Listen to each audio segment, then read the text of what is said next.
Hayley mentioned before we started that everyone wearing flip-flops had to do a lap. So off you go. That was not me. Sarah, I think go for the small kit. Yeah, Should we take our? I painted my toenails actually. Oh, standing. Yeah, start off standing. So I need to do a quick general check. Yeah, bare feet. Yeah. Quick check. Raise your hand if you've got anything that I need to know about, and I will come and personally have a chat with you. No parties this weekend. Okay. Alright, so yeah. What we're doing today. What we're doing today is safe anyway, you know. If you're all runners anyway, then I'm sure that you'll be okay with these stretches. So what I've done is I've put together a sequence for you that is going to target the main muscles that you need to stretch when you're a runner. And I'm going to teach you that sequence. We're going to go through it together. And you can either do this in about 15 minutes. If you want to do it just a quick one, you can maybe fit it into 10 minutes, but I would say give yourself 15 minutes because it's so important. You do all that wonderful running and you're just contracting, like you need to stretch it out. It's so important to keep your mobility and to keep everything healthy so you can keep on running and feeling amazing and active. So the best amount of time that you could do this for would be about half an hour. So you can really slow it down. So it depends on how long you've got really. You can do it either way. So I thought, well, think about how this is going to happen. You're going to come back from your run and you're going to be standing and you've got all of a sudden you've stopped and you want to keep moving so you don't want the lactic acid to kind of set in. So what you'll do is you'll come to the front of your mat. Imagine I've got a mat. I have an imaginary mat. And you'll take your legs as wide as you can, which is going to be about one of your legs distance. So no wider than one of your legs. If you just slip your socks off, that's going to be better unless you need to keep them on for any specific reason. But you might slip on your mat. So if you face actually forwards, I've designed it so that it's that way. Yeah. And then you have the feet sort of like a number 11. If they go out naturally and that feels more comfortable, if you get any pain doing it like this, that's all right. Just do what feels right for you. So you're going to come back from your run and I thought, you know, take your legs wide and then just keep it moving around a little bit. So see how your knees are feeling. Does anyone have any knee issues going on at the minute? Little niggle. Yeah, Recently. common, isn't it? So this is helping to give you a little bit of movement and keep things moving. And then I thought we could stretch the arms. So you just come to take a big breath in and then breathe out. Bring the arms behind you, so you're starting to stretch the chest a little. Inhale, raise the arms up. And exhale, bring the arms down. Inhale, raise the arms up. And we'll do a tricep stretch. So as you exhale, bring one hand down your back and pull. Okay, inhale, arms up. Exhale, coming back down. Into the other side, tricep stretch. Inhale, raise your arms up. Now as you exhale, bring your arms behind you. See if you can interlock your fingers behind your back. See if you can squeeze your shoulder blades together. And then you're going to bend your knees to activate the thigh muscles to protect the back as you go down. Draw the navel in. Take an inhale, lift your chest. And as you exhale, hinge from your hips. So tilt the tailbone back and draw the navel in. Come all the way down. This is going to help to stretch through the chest and the shoulders. Maybe you can bring the arms up over the head a little. And you can even move it side to side. Lifting up one way, looking up the other way. You can maybe straighten the legs a little bit more. Okay, keep the head and neck relaxed. Then come to bring the hands on the lower back and bring the hands down to the floor. Now see if you can straighten one leg and squat over to the right hand side. We'll all go, so you go to the right so you don't bump into each other. Bending your right leg and lift your heel off the ground and sit down. So this might be tricky if you've got any knee issues going on. Takes a bit of getting used to. You might want to take your legs a bit wider to make it better for you, lady in the blue. That's it. Okay, so now this is stretching your adductors, right, inside your leg. Good balance there. Now see if you can rotate onto the heel and bring the fingertips up to the toes up to the sky. If you want to have more of a challenge, then yeah, you can bring your hands up and take a prayer. You don't have to do this.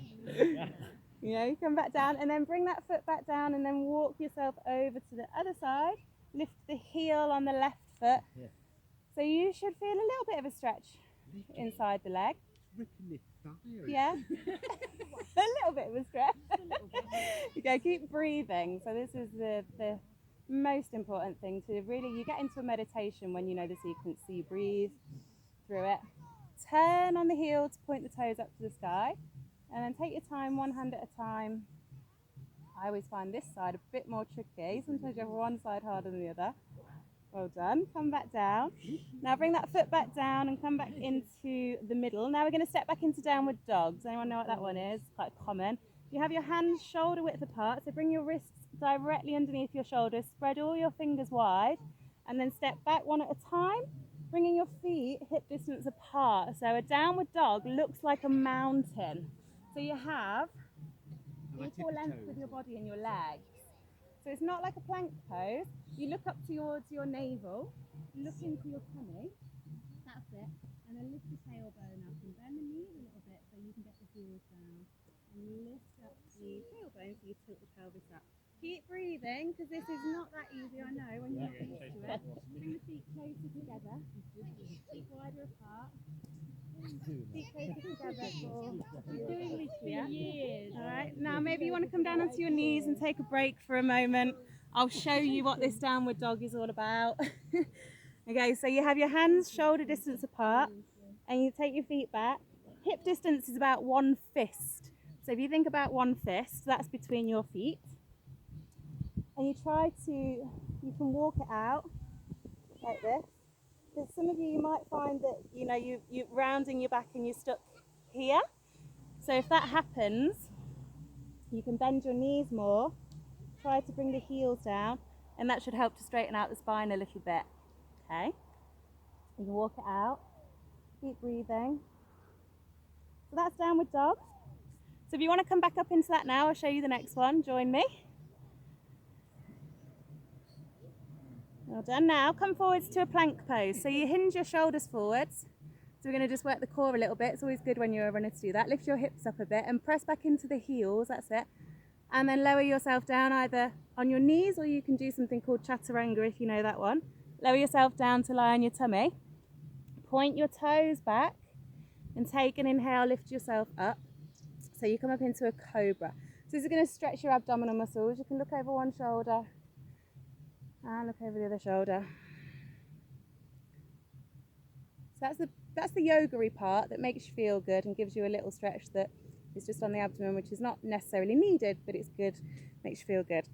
So tuck the toes under again, lift the hips, and now we'll get into a deep stretch for your glutes and through the legs in pigeon pose.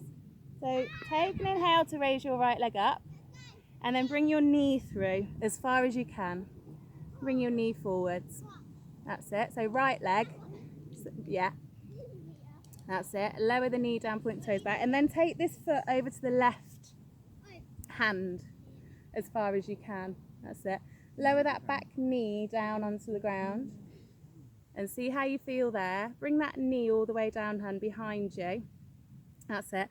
And then see if you can stretch that leg back and point the toes back. So you're going to be sitting down, trying to get both hips equal. You're all doing really well here. You've all got nice equal hips. Because often what happens is people fall and sit over to the side and think that it's stretching, but it's really not. You have to come into the middle here and then lift up onto your fingertips and take a few breaths here. So can you all feel a good stretch down the side and up into your bum? Yeah, good. All right, the next stage of this pigeon, keep breathing. Try not to hold your breath and pass out. Come down onto your elbows if you can. That's it. Great, and now you can just relax your head and neck.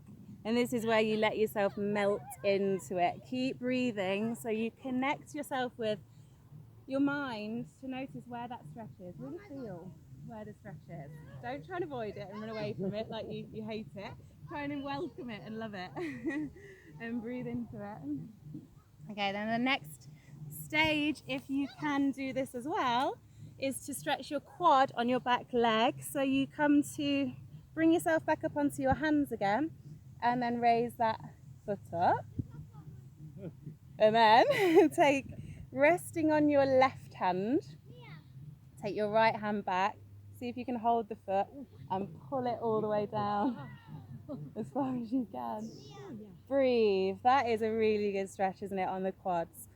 Now, if you struggle to get a hold of your foot, you might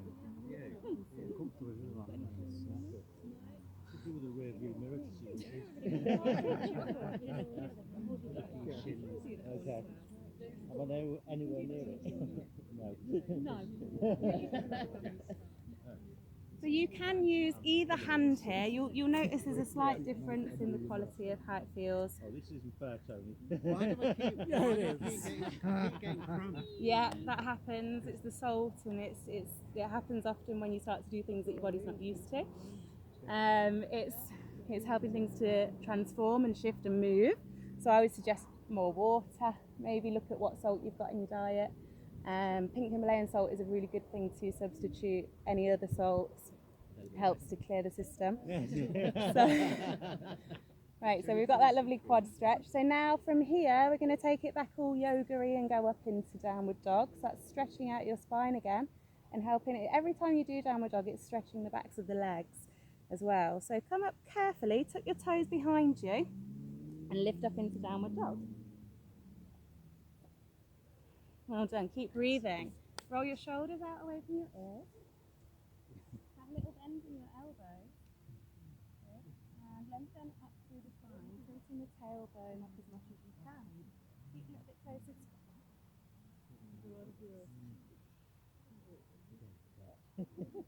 one more breath. Keep breathing rather than chatting. Now, bring your left leg forwards. Inhale, raise the left leg. And then bring the left knee forwards as far as you can. That's it. Walk the left foot over to the right hand. Lower the right knee down. And then stretch the right leg back. Bring your hands in front of you. So your hips are nice and equal. Is your knee okay, Tony? You point the toes back on the back foot. That's it. That's good. What was that? You have a trick. Got my eyes on you, lot. Right, see if you can come down onto your elbows and then just relax your head and breathe. So the more that you're able to relax into a posture, the more release you're going to find. So if you are really tensing and grimacing, then it's not going to release very easily. So the more you use your mind to help you, the better it is. So you imagine that you're breathing into that muscle, that stretch, where you feel it. And as you exhale, it's as if it's melting away. It's as if you're letting it go.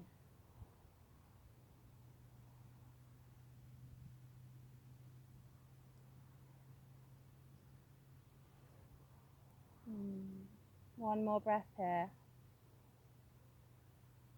Well done. Now, come back up onto your hands. Lovely concentration. Well done.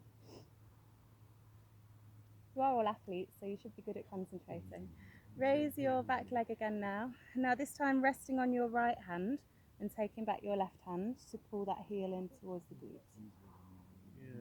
And it's nice if you open the chest and look up to the sky as well, because then you're stretching across the pecs. So looking up and over that way. Up and around and up to the side. Other way, Tony.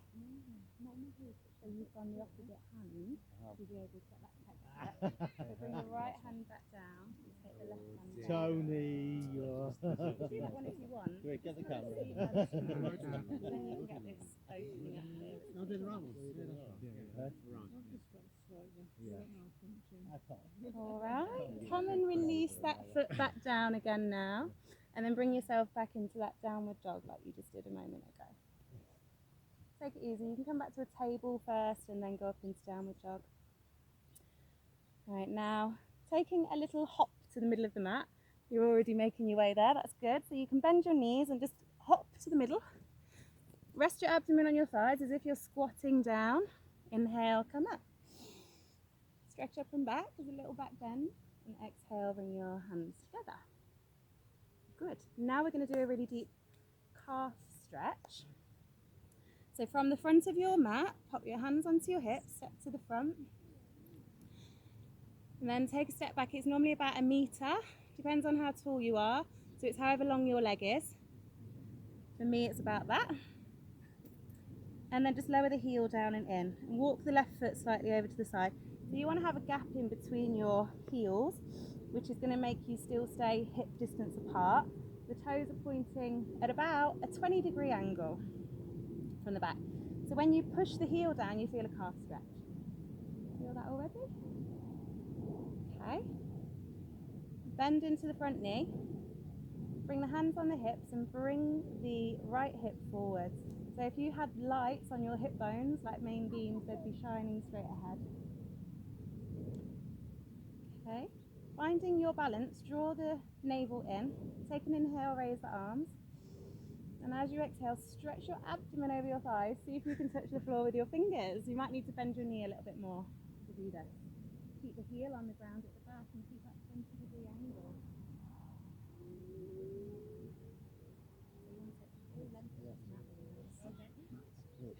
Yeah.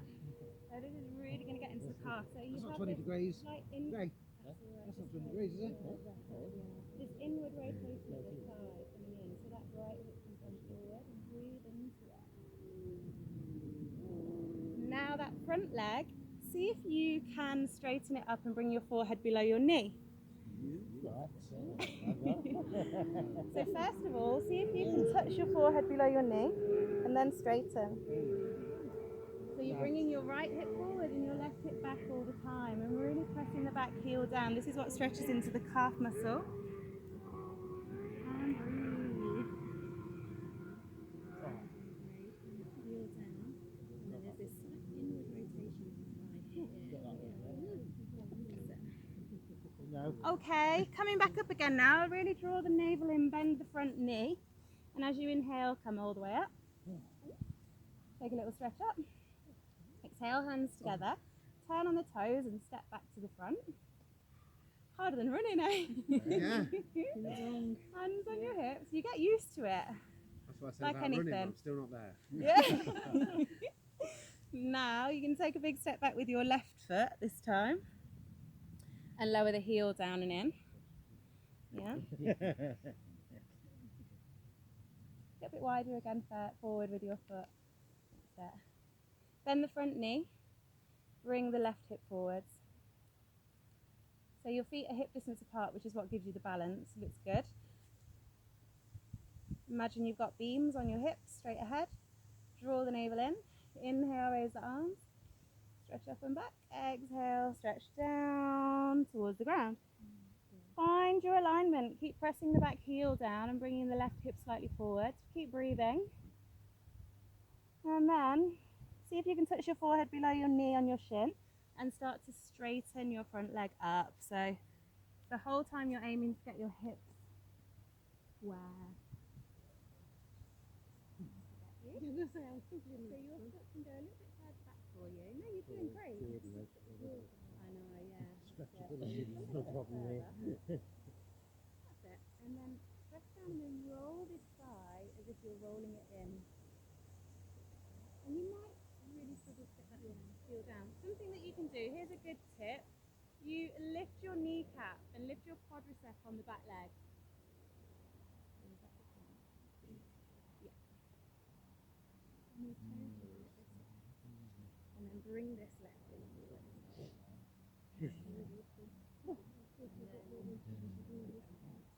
Well done. Breathe. Okay. Ready to come back up from this one now. Bend the front knee. And as you inhale, lift yourself all the way up again. Exhale, hands together. Turn on the toes and step back to mountain pose, we call this one. Okay. So, next one, we're going to get into the iliotibial bones. So you cross. This is one that's not often done, is it, the IT bands, but it's quite important. Cross the left foot over the right first of all, so we're all doing the same. So take your left over the front, over to the right. See if you can cross. See if you can get your toes in line with each other. Don't worry if you can't, just see if you can. And then hands on your hips to give you a bit of steadiness, and bring that right hip forwards to bring both hips facing straight ahead. Okay, now we're going to fold forwards here. So take an inhale, lift your ribcage, lift your chest. As you exhale, draw the navel in and hinge at the hips and come down. Just see how far you can go. It's going to start stretching. And then see if you can bring your hands to the ground. Relax your head and bring your forehead in below your knee. Just see what your ability is here. Maybe you want to keep your hands on your hips if you can't touch the ground, just to keep the steadiness. Yeah. Draw the navel towards the spine to protect the lower back. And breathe. Melt into it. We're going to stay here for a while. So get into a good meditation with your breath. Try not to grip on the ground with your toes. So my teacher calls it happy toes. Just lift them all up and then plant them back down. And if you feel like you would like to pulse, that is also an option. Wow. You can do this if you feel like that would be good. That helps to get into the fascia and release in the connective tissues, which is really helpful. So a little bit of pulsing up and down if you can feel. Keep breathing though, try not to hold the breath.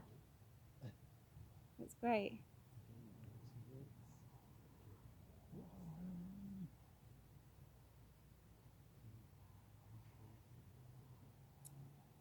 And then try to release that pulsing and just hang there for a little longer, breathing into it. Now to come back up again, place the hands on the hips, look straight ahead, and as you inhale, lift yourself up with your chest. Alright, we'll do the other side, uncross, and then bring the right foot over the left. Bring the left hip slightly forward. Take an inhale, lift your chest, lift your rib cage, and as you exhale, hinge at the hips coming down. Take your time, see how it feels, and then gradually you might be able to surrender down further.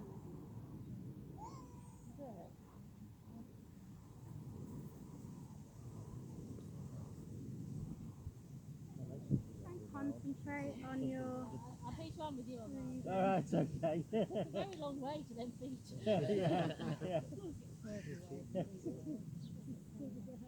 So does everyone feel the stretch? Oh yeah. Is it normal to have one side that's tighter than the other? Yeah, Yeah. absolutely.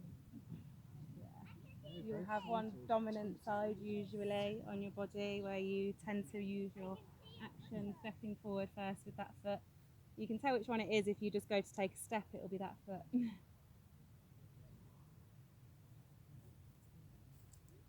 So if you have one side that is a lot tighter than the other and you notice a drastic difference, then you spend more time on that side that's tighter to help to release it, to balance it out.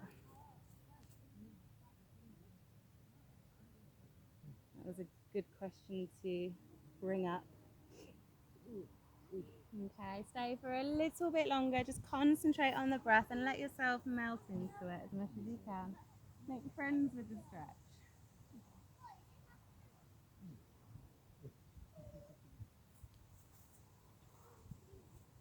Okay. Now coming back up again, place the hands into the hips, and as you inhale, lift your chest, come all the way up, uncross your legs. Alright. Just one more posture now, which is going to start to stretch into the hip flexors and the quads a little bit more. This one's called dancer's pose. So you start off with your feet equal and then shift the weight into, let's do the right leg first, come up onto the tiptoes on the left foot and just see if you can balance there. It helps you to balance if you've got something to focus on. I mean, we're out in nature, so that's the most tricky if you haven't really got something to balance on. So I would say look ahead of you and find something on the floor like a chip or something that you can just gaze your eyes to help to keep your balance. And then take your hand to pick up your ankle from the outside and see if you can bring your knees together. So you probably do this one anyway, and you might put your hand on a wall to do this one, normally. So that's your quad stretch. But then we'll take it further. So just bend down into the knee a little so that you're activating the thigh.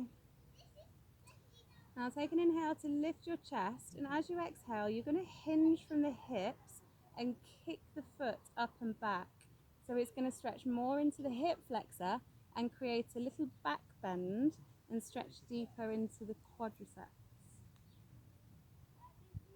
Good. Keeping your chest lifted. You can take your arm out if you want to do the full pose. Try to keep that left hip coming down a little bit so that the hips are square and parallel to each other. And find the stretch first of all before finding the back bend, because it's all about stretching for you guys. So stretch. And then come back up to the centre. Knees together. And release that leg back down. Okay, now do the other side. Shift the weight into the left foot. Tuck the toes on the right leg. Get ready for your photo. I'm wobbling now. Take a hold of your ankle. And then you're going to hinge from the hips. So draw the navel in, bend the knee that you're standing on, and kick the foot up. So it's really kicking but keeping the hips parallel to each other. And kicking, kicking, kicking. And then you can stretch your arm. Well done. Nice shot. Bring that right hip down again a little bit there, because you've got that really good extension with the arm, but you want to make sure that the hips are square as you kick back. Anyone not getting it? I just find it hard. Yeah. All right. Okay, come back up to the middle, bring the knees back together and release. That's all of the main stretches now. So we take a deep inhale, raise the arms up, stretch up and back. And then as you exhale, come all the way down. So we're coming into a really simple one now. It's called Padahastasana. You try to bring your forehead in below your knees. Have a little softness in your knees. Try not to lock the legs. And then see if you can hold your ankles and pull yourself in.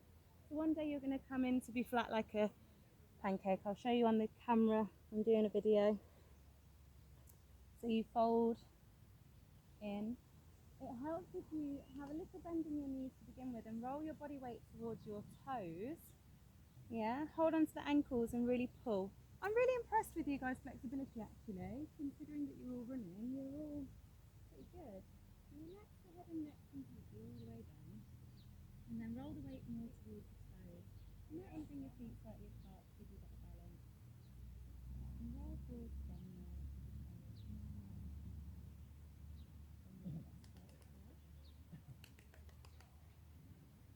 Okay.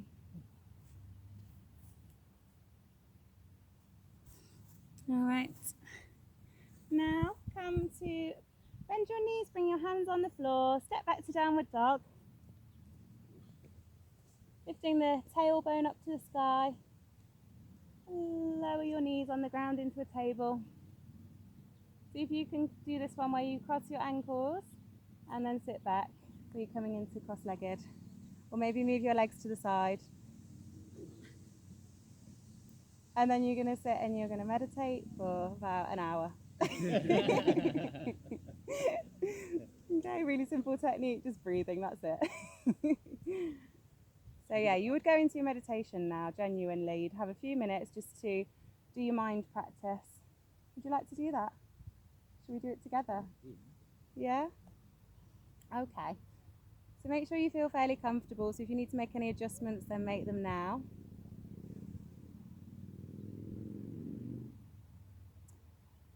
And come to gently close your eyelids. And I'll do a very simple meditation technique with you. It's a nice and easy one to remember.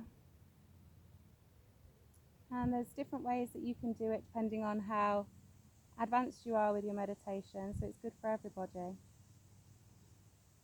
So start by starting to turn your attention within yourself.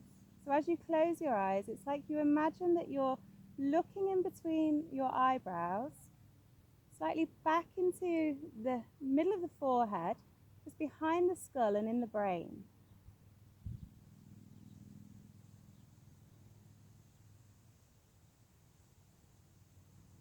And this helps to still the mind.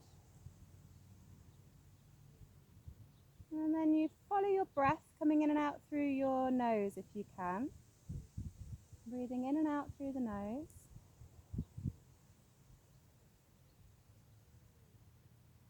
We're going to do a counting meditation. So we'll see if we can count to 10. 10 breaths. Count a number after each exhale. And if you get to 10, then you'll start again at number 1 and go again. And we'll start all together. I'll start counting as in for the first 2, and then we'll all do it individually in our own space. Okay, so all together, take an inhale and exhale. That's 1. Inhale. Exhale. That's 2. Keep going. Inhale. Exhale. To 10.